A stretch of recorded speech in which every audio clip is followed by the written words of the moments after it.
ang mga toro. Takbo! Ito ang taunang Bull Festival sa Pamplona, Spain. Pero ang masaya sa ng selebrasyon, nauwi sa trahedya. Naku po!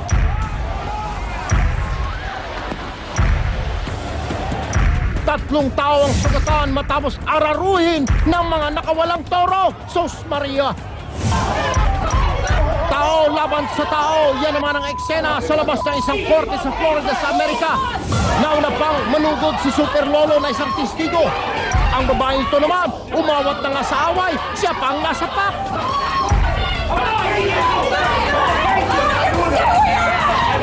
Arestado ang dalawang basagulero. Sige!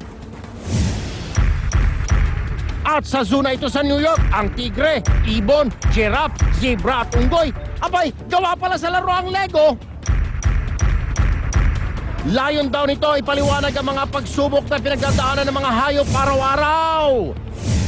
Ang iba pang mga aksyong balita, umpisa na!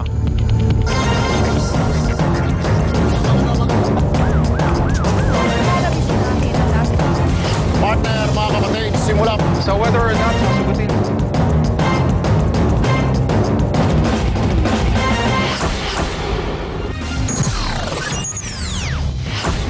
Korte Suprema, pinatigil muna ang kinsenas na pasahod sa mga driver ng bus. Bakit kaya? Ilang bus na biyaheng EDSA tuloy sa pagdaan sa mga flyover at underpass kahit bawal na.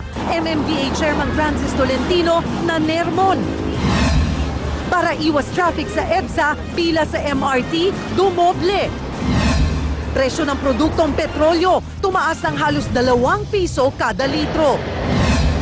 Di pa man napapakinabangan ilang bahay na itinayo ng isang NGO para sa mga sinalanta ni Bagyong Sendong sa Cagayan de Oro City, pinagnakawan. Sa Aksyon Probinsya, 11 preso kabilang ang pinuno raw ng grupong tumiwalag sa MILF, pumuga mula sa Maguindanao Provincial Jail. Ilang menor de edad sa ARMM, bistadong nagparehistro para maging botante, kapalit ng 300 piso. Sa Action Sports, PBA legend Ricky Brown nasa bansa para tumanggap ng parangal. At sa Showbiz Aksyon, Angelica Panganiban nakipagbalikan daw at Tom Cruise at Katie Holmes nagkasundo na sa kanilang divorce. Magandang gabi, Pilipinas, 10 ng Hulyo 2012. Ako po si Erwin Tulfo. At ako naman po si Cheryl Quasim. Partner Cheryl, mga kapatid, patuloy ang mahigpit na